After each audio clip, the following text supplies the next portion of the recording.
stop sharing my screen now and continue on. So one of the other hacks was that, and I don't know that this is necessarily proven, but this individual feels like they've tested it enough that they believe it to be true, is that Amazon is actually looking at him, and his name was Nir, by the way. Nir says that Amazon analyzes the images and actually shows product that's relevant for that image. So if you had a family lifestyle graphic, it would automatically say, oh, this is family oriented, and someone searches for family patio furniture. I don't know, can't come up with a good example. It would correlate that image as a relevant keyword, essentially. Now, we've known that Amazon's been doing some of this for some time, trying to identify products that don't fit terms of service or don't have, enough, they have too much white space or whatever. So it seems natural that they would have this capability, and suggest you try testing it out and see if you actually rank for products that you wouldn't have had covered anywhere else in your listing simply by updating an image. Again, the thing we're going to share with you, these are just people's opinion. No one knows what the algorithm does, so we've got to test, and let's gather as much learnings as possible, and then come here and share it openly with what our findings are. But Nir also mentioned that, the image keywords that Amazon asks for, and this is the second person I heard mention this. There's another gentleman that was doing an SEO session that mentioned this. The image keywords that are used for A+ content, storefronts, etc., those are actually more oriented towards Google than they are for Amazon, because Amazon passes that through to Google as an alt image tag. So if you inspect an image of like a competitor, for example, and see what keywords are they putting on their image keywords, you'll actually see exactly what that alt text is on either Firefox or Chrome or whatever. So it's pretty cool. And one of the things he called out, the other gentleman, actually, I didn't get his name, he did an SEO session. He said, Google wants repetition. Amazon doesn't need repetition. Right. So if you're writing a listing, you only need to have one word in there anywhere in the listing, and it will index for it. Index is different than ranking. So indexing, one word covers it. Ranking, obviously sales on that, searches for that keyword is what really matters. But on these image keywords, which are alt image tags, Google likes to see repetition throughout the page because it shows more relevancy. So if you're building out an A+ page, or you're building out a storefront, and you can find one of your top search words and trying to incorporate that in there and do it on multiple images, you actually increase your chances of getting exposure on Google. I thought that was a really good point, because most people don't pay enough attention to that, because it hasn't been realized as much of a benefit on Amazon. But now that we understand the tie-in to Google, it totally makes sense. For anybody that like you, Wes, you've had years and years of SEO experience in Google. Now we can understand a little bit better about how to use it. Yeah, for sure. I mean, after hearing a lot of that, one of the things that I've been working on is talking to clients about, if we're redoing a storefront, be prepared. Like you said, get your keywords out. So get your, if you have an advertising tool that you can, export all of your keywords and filter down to what's getting good conversions and where you're getting a lot of clicks and interest, then, definitely look at that and max out your character count. What I want to test on this is utilizing phrases versus keywords, because, on Amazon, we've talked about not duplicating, words, since Amazon had that search optimization tool inside of the brand analytics, a couple of years ago.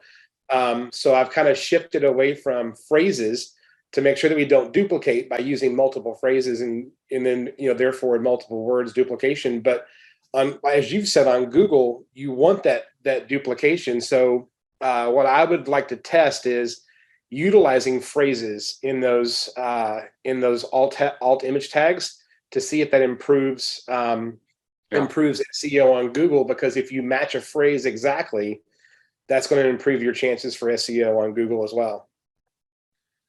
Yeah, for sure. I think that makes sense. I would say that overall, these seller hacks, which has historically been one of my favorite sessions at Prosper Show. I've been like most of these hacks, I haven't really felt as being hacks. They're things that we've all known, but I did pick up, I think, 2 different things that I took away, and that's all it makes it worth it. Just finding 1 or 2 things at these conferences make it worth attending. And one thing I didn't mention about Prosper Show earlier is the networking at Prosper Show is probably the biggest benefit for a lot of sellers to go to that show, because there's a lot of time where you can interact. They're sitting at a table, eating lunch with someone, going to a workshop where you get some one-on-one time with folks, or a small group of people, or these after show parties and events.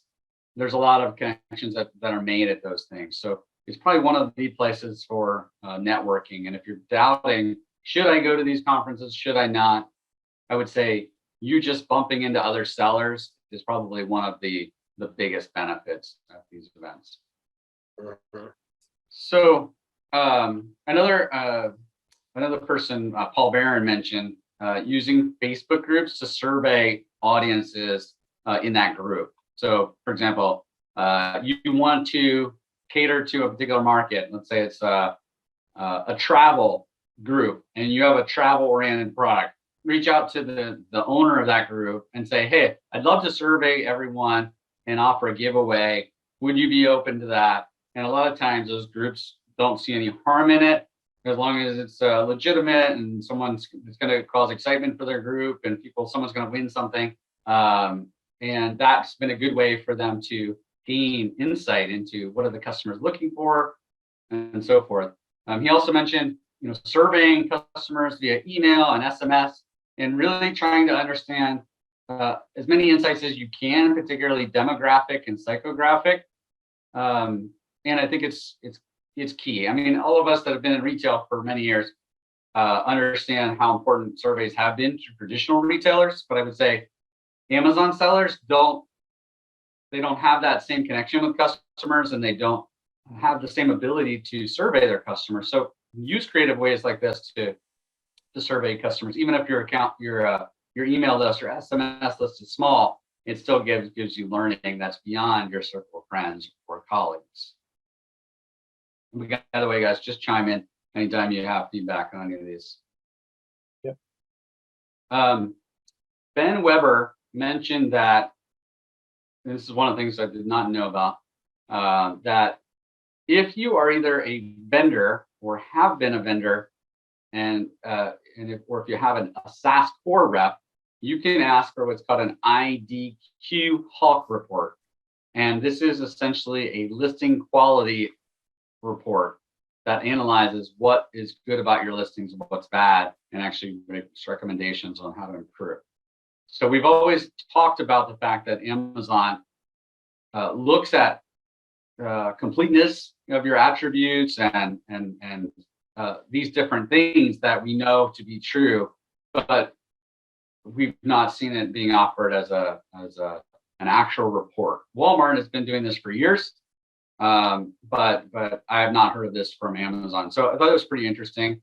I think that could really benefit people to maybe even sign up for a SaaS core rep for a period of time, especially if you have other issues that make it worthwhile to have a SaaS core rep. Either you want to do a lot of deals, you want opportunity to best deals, daily deals, things like that, or you have a lot of problems like suppressions and stuff like that. That's where we find most of the value in a SaaS core rep, because it can range from I think it's like $1,800 to $5,000 to have a rep, and Canada is about half of that price typically. So, what do you guys think about that? It's pretty cool, huh? Yeah, and I've heard that the IDQ report could also give you insights, and maybe you said this, but could give you insights into possible product violations or possible terms of service violations with your product. So it's a really good way. I know we've had a lot of algorithmic suspensions in the last 60 days, where we've seen Amazon cracking down on things. Yeah. So I've also heard that this report is good for a look into your detail page to kind of give you a heads up on if you have any potential problems there. Well, do you think it would give you a heads up, or do you think they would go ahead and suspend it? Whenever I've Just always depends talked to where you- Amazon account reps, right? They look at it and just go, well, we suppressed it. Now we're going to talk to you about it. No, every time I've talked to an Amazon account rep about that kind of stuff, they've always said to me, look, it's not my job to suppress or report your stuff, it's to give you feedback. So I think they would see, in my opinion, Ben, they would see that as you trying to be proactive to, not, break policy. And so they give you that feedback. Now, maybe they put it on a queue for 30-day algorithmic, run through to see if you fixed it. But anyway. Okay. Yeah. That's a good point, though. Ben. Anything we can do to get ahead of Amazon making those kind of actions, as well as just being one step further on our competition, where we, for whatever reason, have a more complete listing, a better positioned listing than our competitors, is certainly worth pursuing.